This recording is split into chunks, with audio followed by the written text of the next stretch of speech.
Mari sama-sama kita isi saf yang paling depan yang masih kosong, supaya kita dapatkan kesempurnaan ibadah sholat Jumat kita. Assalamualaikum warahmatullahi wabarakatuh.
Bismillahirrahmanirrahim.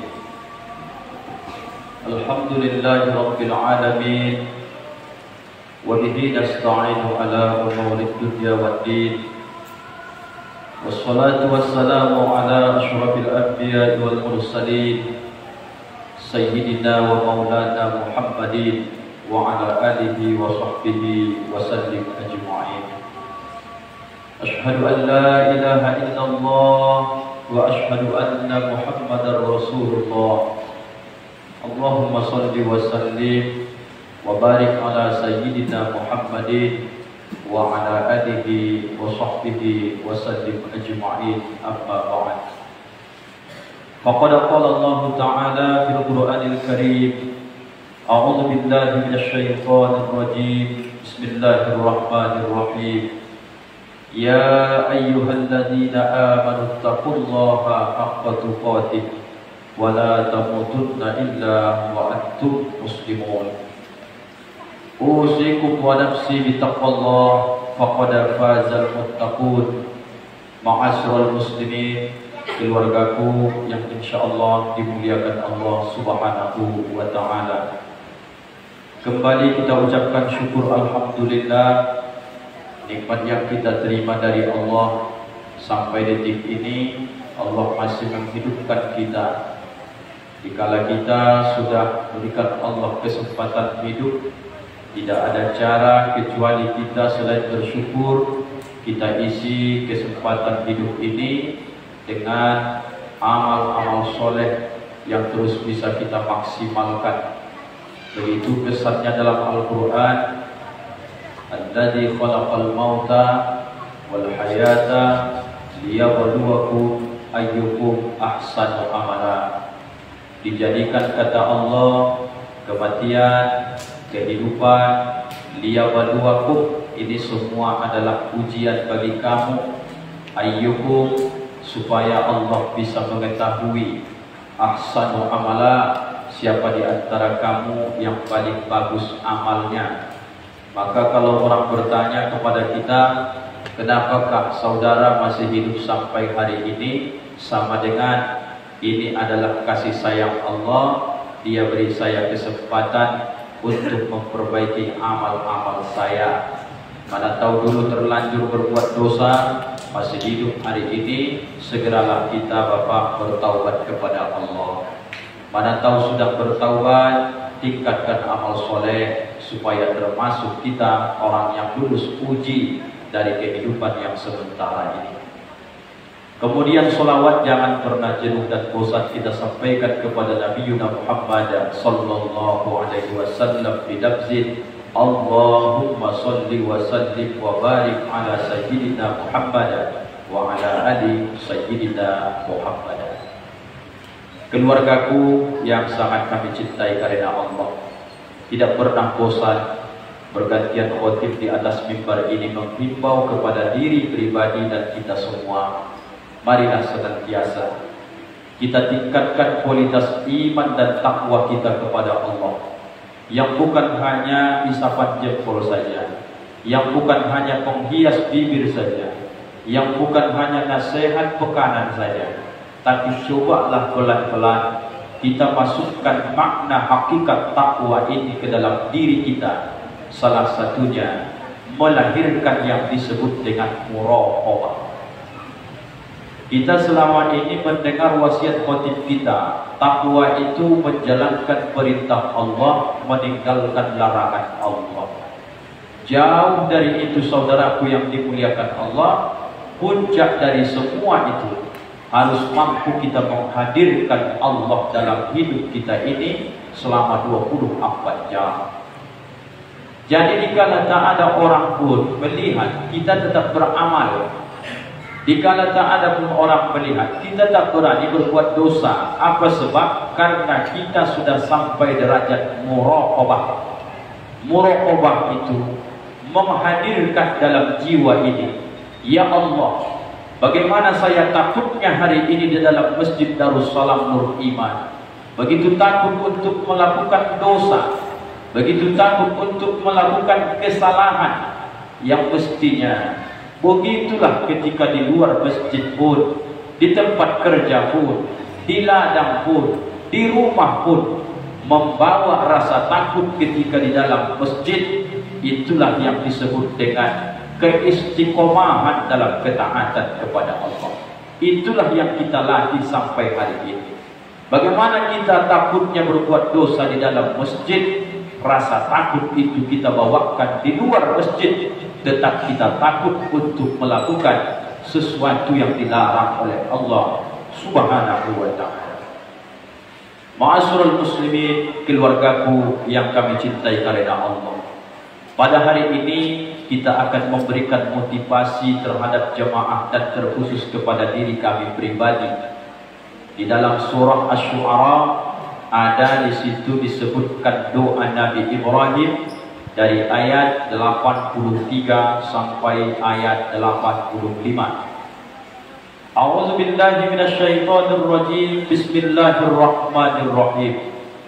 Rabbi habli hukma wa alhiqni bis salihin waj'al li lisana sidqin fil akhirin waj'alni min warasati jannatin na'im.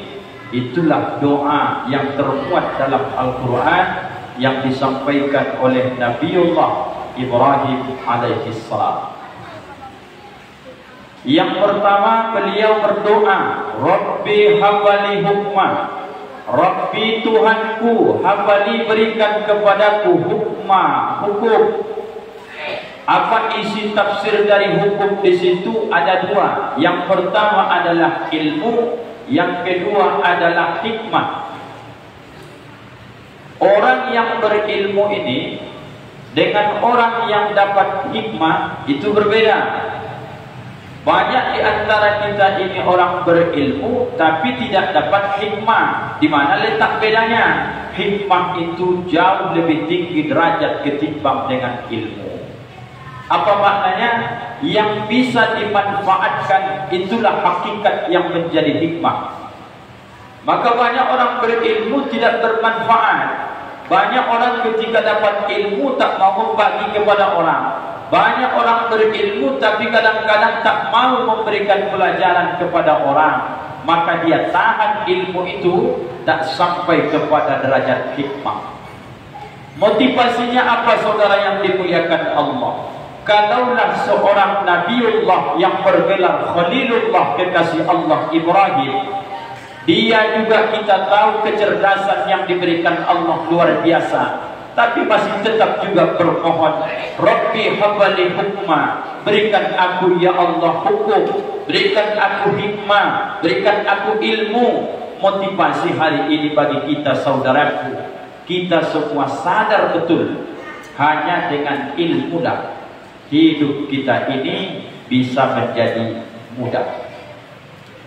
Hanya dengan ilmu lah baik urusan dunia apalagi urusan akhirat menjadi mudah. Maka tidak ada cara kecuali sadar dengan ketidaktahuan, semangat dalam menuntut ilmu. Di mana-mana kajian ada hadir, di mana ada nanti kajian-kajian ilmu hadir. Usahakan sadar betul dengan keterbatasan yang kita tahu. Kita kasih contoh, orang yang tidak punya ilmu tentang bangunan, maka dia ketika ditawarin semahal apapun harga untuk membangun satu bangunan, maka dia akan berkata, saya tidak mampu melakukan itu, sulit bagi saya. Tapi bagi orang yang punya ilmu tentang bangunan, jangankan 2 kali lipat upah, pas-pasan pun bahkan di bawah standar pun upahnya, karena dia punya ilmu tentang itu, dengan mudah dia terima tawaran itu. Itu masalah perkara dunia. Bagaimana dengan perkara akhirat? Saudaraku jangan tersinggung, ini sekedar gertakan kecil bagi kita. Bagaimana saudara mau rajin sholat ke masjid berjamaah, kalau saja saudara tak tahu ilmu tentang pahala yang didapatkan langkah kaki menuju masjid solat berjamaah? Maka jangan disalahkan masyarakat ini, azan pun tetap dia beraktivitas. Sudah qomat pun tetap juga dia tak berangkat ke masjid. Ketika ditanya, kenapa bapak tak berangkat ke masjid? Di rumah pun solat sama saja juga tadi. Karena ketiadaan ilmu, maka malaslah orang untuk melakukan amal soleh. Tapi kenapa di lain sisi kita lihat hujan datang di waktu subuh, bukan sekedar gerimis, hujan lebat campur petir. Kenapa ada hamba Allah yang bisa mengeluarkan mobilnya dari garasi, padahal semalam sore baru dia cuci? Dengan jelas dia lakukan itu. Dan kalau orang bertanya, bukankah mobil bapak baru dicuci? Benar. Kenapa bapak keluarkan mobil itu subuh menuju masjid, padahal kan itu hujan lebat, bisa saja sholat di rumah? Kata dia, karena dia dapat ilmu. Satu langkah kakiku mendatangi rumah Allah, itu menggugurkan dosa-dosaku. Langkah berikutnya kakiku menaikkan derajatku. Kalaulah boleh meminta mati berjalan ke masjidnya, hapus dosa naik derajat, maka ini perjalanan syahid fi sabilillah, berjuang di jalan Allah. Bayangkan Pak. Maka manusia ini akan malas melakukan aktivitas, terutama amal akhirat, karena pahala itu tak nampak. Mulai kapan dia sadar bisa rajin sholat berjamaah ke masjid, tahu ilmunya, maka tak ada kecuali cara untuk di mana kajian ada, hadir. Di mana dapat informasi kajian ilmu ke SSB terutama, hadir. Karena kita tidak tahu hidayah itu datang dari lisan ustaz yang mana kita dapatkan kelunakan hati sehingga kita taat kepada Allah Subhanahu wa ta'ala. Kata kunci pertama, seorang nabi, seorang rasul pun mesti meminta supaya dapat ilmu.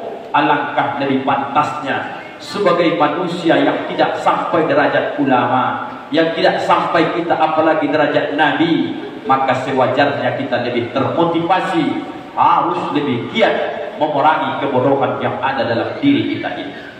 Yang kedua, wa alhiqni bis shalihin. Ya Allah, pertemukan aku dengan orang-orang soleh, orang baik, kata Ibrahim.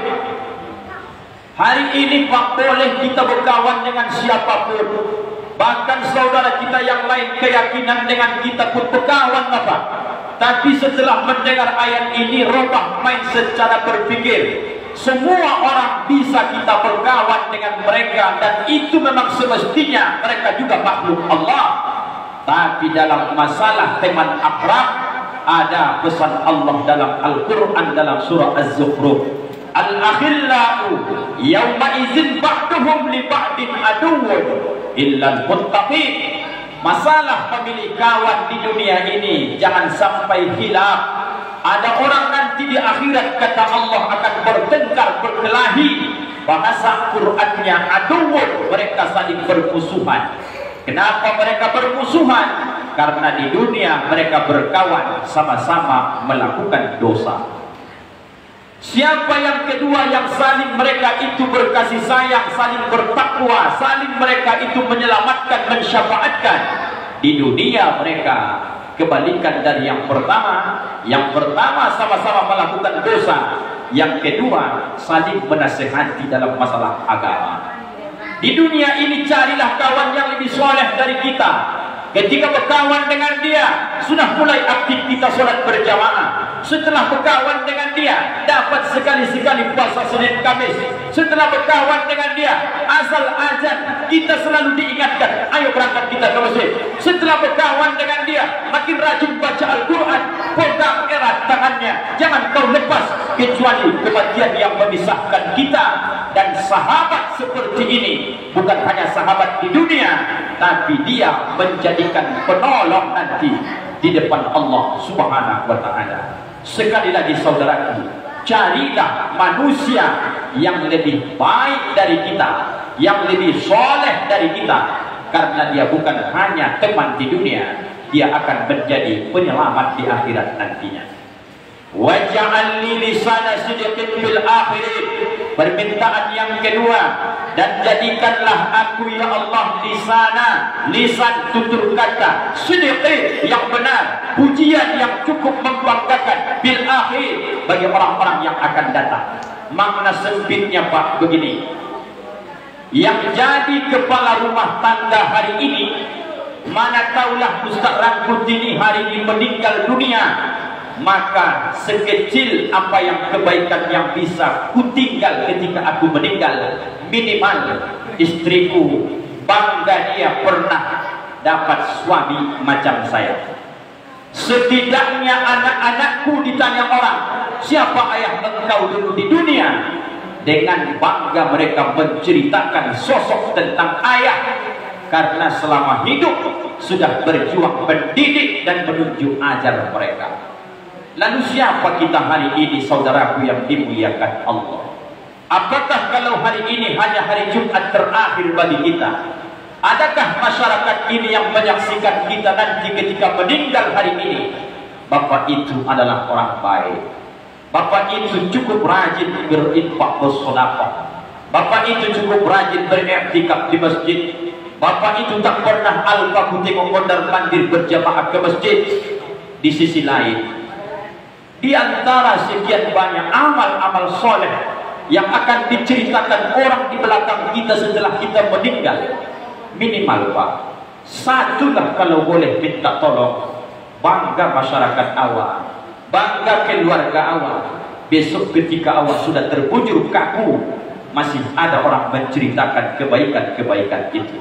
Kalau belum ada Pak, mumpung ada kesempatan, sama-sama kita berjuang Pak, sehingga besok 2045 jangan-jangan khotib ini pun tak ada di dunia ini lagi, tapi orang masih berkata, siapa ayah engkau dulu kepada anakku?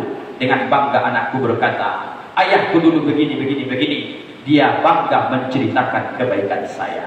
Bapak juga demikian. Targetkan Pak, sehingga kerinduan mereka dengan kebaikan yang kita lakukan ketika kita tiada, mereka bolak-balik mengirimkan fatihah dan doa, dan itu yang kita harapkan dalam kehidupan ini. Maka selalulah kita ingatkan pepatah lama itu, kalaulah gajah mati meninggalkan gading Pak, kalaulah harimau mati meninggalkan belang, manusia hendaknya yang dia tinggalkan adalah nama baiknya. Ketahuilah Pak, sehari dua hari setelah kematian kita akan dilupakan oleh orang. Sepekan dua pekan, paling lama sebulan Pak, bahkan hanya sampai 40 hari kematian Pak, kita sudah tak diingat orang lagi.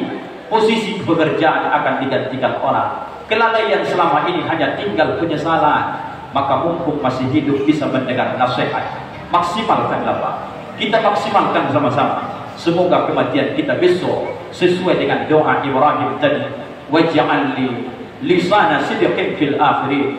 Jadikan ya Allah aku sebagai buah tutur yang elok, yang baik di hari-hari yang akan datang. Terbukti doa itu diijabah. Ketika berhaji berumrah, kita tetap mengenal maqam Ibrahim, tempat letak bekas kaki ketika mereka membangun Ka'bah. Dan sampai hari ini dalam solat kita pun kita memuji beliau, kama shallaita ala sayyidina Ibrahim wa ala ali Ibrahim. Kita pun setidaknya bisa mengikuti jejak-jejak itu. Yang terakhir, waj'alni warasati jannati na'im. Waj'alni, jadikan aku ya Allah min warasati jannati na'im, salah satu dari pewaris dari surga yang penuh dengan kenikmatan.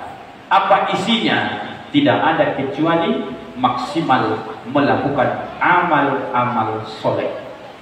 Selamat berjuang Pak. Termasuk kami yang menyampaikan motivasi dari Nabiullah Ibrahim, kita jadikan terapan dalam kehidupan kita. Tak bisa dapat empat-empatnya, minimal 3 Pak. Tak bisa 3, minimal 2. 2 tak bisa, minimal 1. 1 pun belum bisa. Berjuang sama-sama kita Pak. Insya Allah begitu nanti kita sudah mendapatkan keempat-empatnya, wafat kita paling tidak kebaikan-kebaikan yang pernah kita lakukan dikenang orang di masa-masa mendatang insya Allah. Fa'tabiru ya ulil absar.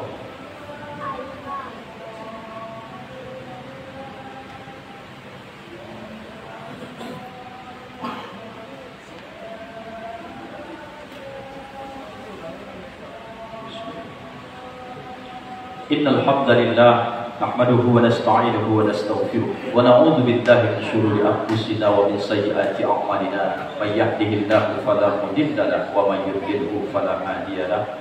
أشهد أن لا إله إلا الله وأشهد أن محمدا رسول الله اللهم صل وسلم وبارك على سيدنا محمد وعلى آل محمد كما صليت وسلمت على سيدنا إبراهيم وعلى آل إبراهيم وبارك على محمد وعلى آل محمد كما باركت وسلمت على سيدنا إبراهيم وعلى آل إبراهيم في العالمين إنك حميد مجيد. قال الله تعالى إن الله وملائكته يصلون على النبي يا أيها الذين آمنوا صلوا عليه وسلموا تسليما. ورضى الله على أربعة الخلفاء الراشدين سيدنا أبو بكر وعمر وعثمان وعلي وعلى بقية الصحابة رسول الله عليهم أجمعين وتابع التابعين ومن تبعهم بإحسان إلى يوم الدين وارحمنا معهم برحمتك يا أرحم الراحمين. اللهم اغفر لنا وللمسلمين والمسلمات والمؤمنين والمؤمنات الأحياء منهم والأموات. اللهم ربنا لا تزغ قلوبنا بعد إذ هديتنا وهب لنا من لدنك رحمة إنك أنت الوهاب. ربنا آتنا في الدنيا حسنة وفي الآخرة حسنة وقنا عذاب النار والحمد لله رب العالمين. أوصيكم ونفسي بتقوى الله فقد فاز المتقون ولذكر الله أكبر. أقم الصلاة.